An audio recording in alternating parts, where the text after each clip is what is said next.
everyone, welcome back to Rolling Solo. My name is Adam Smith, and today we kick off a showcase for Marvel D.A.G.G.E.R from Fantasy Flight Games. Inside this video, we're going to focus on the setup. I'll show you how to go through each step of setup for the player as well as the game board and game state, and also the very small adjustments that you have to make in order to play this thing solo. There's not going to be much on that front, which is nice. You can follow the major rules for the game in terms of setting it up, and then we're going to dig into an actual full playthrough where you'll see this game in action to make an informed decision as whether or not this game is for you. So without further ado, let's get started with the setup. The very first step of setup is to choose your heroes. When playing solo, you're going to be controlling two Marvel heroes. For this playthrough, I'm going to let fate decide. We're going to roll a d10, 1 through 5 on the left-hand side, 6 through 10 on the right-hand side. We'll be rolling twice. I'm controlling two heroes. First roll is going to be a 3. That's Black Panther. The next one is going to be 8. That's going to end up being the Hulk. This duo should do great together, and it's worth mentioning on the backside of each of these cards is alternative versions you can use if you wish. Here's a look at the backside of both of them. For me, I'm going to stick with the front side. At this point, there are 5 components you need to pull out for each of the heroes. We'll start with the standee. The standee goes inside of a base to keep it upright. Next, we look for the team-up card with the chosen hero's portrait in the lower right or lower left corner.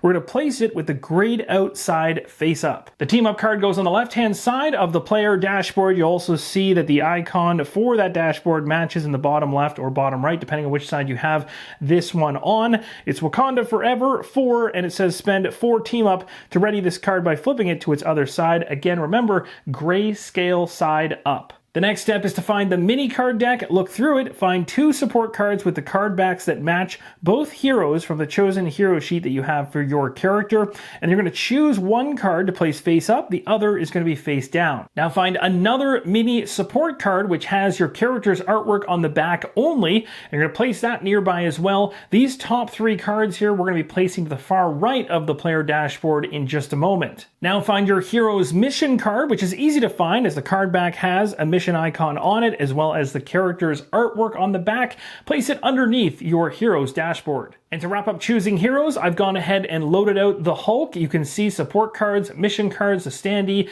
everything in place here. We're now moving on to aspects. Now at this point in time, every character will take an aspect. You can choose one freely. You have a number of options here. You have aggression, protection, justice, leadership, vigilance, and determination. There's descriptions on what each of these do. We can select from any of them, and what's key to remember is the unique color and the symbol that goes along with it. The rulebook recommends for your very first game that you choose aggression and justice as your 2 aspects. However, you can choose from any of the available aspects. Any character can use any aspect. We're going to go with the recommended ones for the first game, and I thought that aggression makes a lot of sense for the Hulk, so I've tied that one to the Hulk, and justice is going to be tied to the Black Panther. Now when placing your aspect sheet next to your hero's dashboard, you want to make sure that you're not on the shattered side. You'll see the illustration has a shattered look to it around the edges. Make sure that is face down for both of the characters. Now you need to find your aspect tokens. You're going to find one that's called a boosted aspect token. This is going to have a colored border around it, very easy to denote. Again, make sure that the icons are matching to the aspect that you chose. And then you're going to grab 2 standard gray aspect tokens. You're going to notice here that I have 3, and that's because for a 2-player game or a solo game, you're going to get an additional standard aspect token added in. The final thing to do around aspect setup is to take the aspect base that matches the same color. You're going to go ahead and place your standee into that base. And as I mentioned earlier in the video, you're not going to be ever using these clear bases. I just placed them there for the time being during setup. These characters you'll be controlling will always be inside one of these colored aspect bases based on whichever aspect you choose. And just like that, the Black Panther has been set up in its aspect base. We've also taken the smaller cards that were up here and placed them on the right-hand side of the aspect sheet. This is how things look when your hero is completely set up. With both of our heroes set up and ready to go, let's now shift our focus to the game board. Here's a look at the game board unfolded on the table. You want to place this in the center of play and want to focus next on the team-up track. Place the team-up token on the 0 space of the team-up track.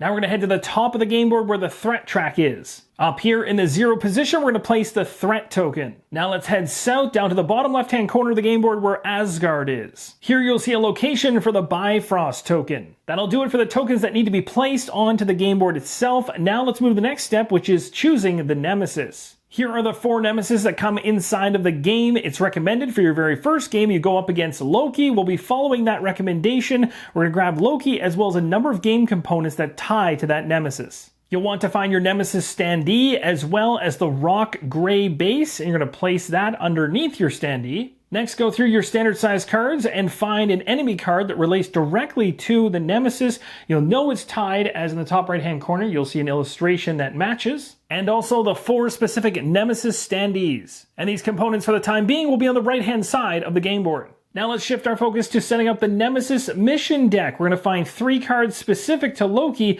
and place them in the mission slot. Finding these Nemesis mission cards is easy. Take a look in the top left-hand corner. You'll find the illustration that matches the Nemesis you're playing. Ensure you have all of them and then place them in order. You'll see a Roman numeral at the end of each of the title of each of the cards from 1 down to 3. That's going to do it. Now we're going to move to preparing the side mission deck. Setting up this side mission deck, very easy. Find the cards that match this back and then shuffle them without looking. Place them face down in the missions area. We now head to the next step, all about creating your supply of tokens. Worth mentioning, these game trays are not included inside the core box, but I use them to keep things organized.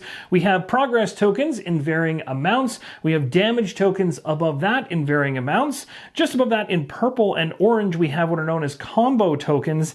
And then in yellowish blue, we have tokens that relate to overrun. Now we move to the first player token, which is right here. And we're going to determine which of the heroes that I have, Hulk or Black Panther, will be going first. And for me, I'm choosing Black Panther. The first player, in this case me, as I'm playing solo, is going to now choose where to place the Iliad. And it's recommended to place it in space 8, but you're allowed to place it in any numerical space on the game board. The Iliad now resides in South Africa. Now we're going to go ahead and place our heroes and the Nemesis on the game board. To find out where the Nemesis goes, it's very easy. On the Nemesis main sheet, which is off screen to the right, there in the top right hand corner of its card is a number, and that's going to denote where that Nemesis begins. In this case, it's 10. With Loki now in place in Central Russia, let's move over to the heroes that now get to come into the fray. And in this case, playing solo, I control where both of these heroes are coming in. It's important to note across the 5 bases, the 5 points that the individuals can come in at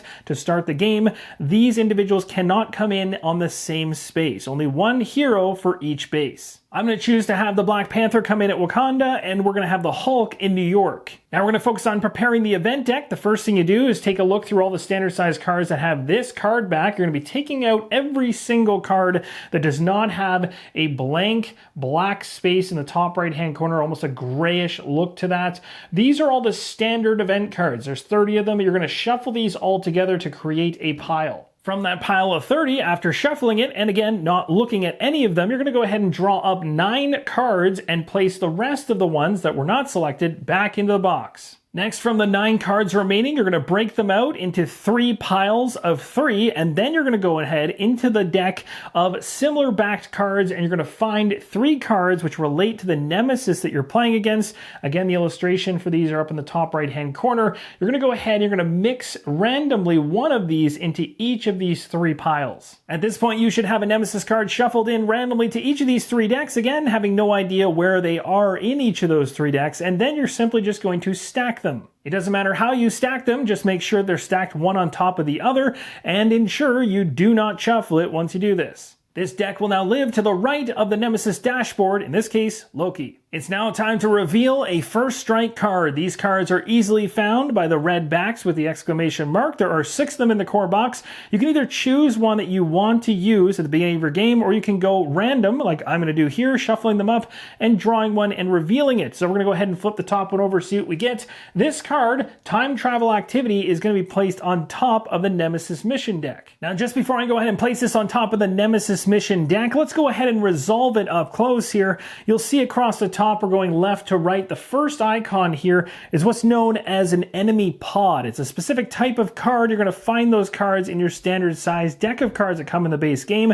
So find the 3 of them that have the same exact icon and pull them out. Here are the 3 cards that have the same enemy pod icon in the top right hand corner. I placed them just above my Nemesis. We have a T-Rex, Soldier, and Egyptian Warriors. Now head into your pile of enemy standees and find all the standees that relate to the cards that you have in your enemy pod. You'll also note that on the tokens themselves, in the bottom middle portion of each token, is the corresponding rank. You can see these enemy ranks 1, 2, and 3 across the enemy pod. We now head back to the first strike setup card. We've already gone ahead and dealt with the enemy pod. Next up, we have 3 different icons in a row. These are known as the spawn enemy icons, and they all handle based on the pips down below. There's 2 pips in this one and a plus symbol, which stands for 2+ players. So in a solo game, we will be spawning a rank 1 at space 10, but when we get to the next rank, rank 2, this is a 4+ spawn, and then of course going higher up, that's not going to spawn either. So rank 2 and rank 3 will not spawn in the solo game off the hop, but rank 1 will. We're going to be placing one of our enemies in space 10. With the spawning now resolved, that first strike card will go on top of the Nemesis mission deck. And here's a look at our Egyptian Warrior, rank 1, which ended up in space 10, where Loki begins as well. Now let's go ahead and spawn a side mission from the side mission deck. We're going to flip it over. We can place it into any one of the mission slots that we have here. So we're going to place in this one right here, the price of power. And to further clarify, those side missions can be placed in the green, red, or blue spot. The yellow spot is only for the hero missions. Now taking a look at our side mission, we got the price of power, and we do have these tokens, these mission tokens, which I've placed here on the game board as well. You can use these when you see a location on a mission and you wanted to know where that mission can be completed. So we're going to go ahead and take that mission token and place it on the indicated location. And that'll mark the side mission location. And that, my friends, is going to wrap up the setup video for Marvel D.A.G.G.E.R from Fantasy Flight Games. I'm really looking forward to getting into gameplay with you guys on this one. I hope this video is informative if you have the game already in order to get it set up and to the table that much faster. Or if you're wondering whether you should pick this one up, I hope this series of videos will help you in that decision. Thank you guys so much for watching. Let me know in the comments below what you thought. And as always, keep on rolling solo.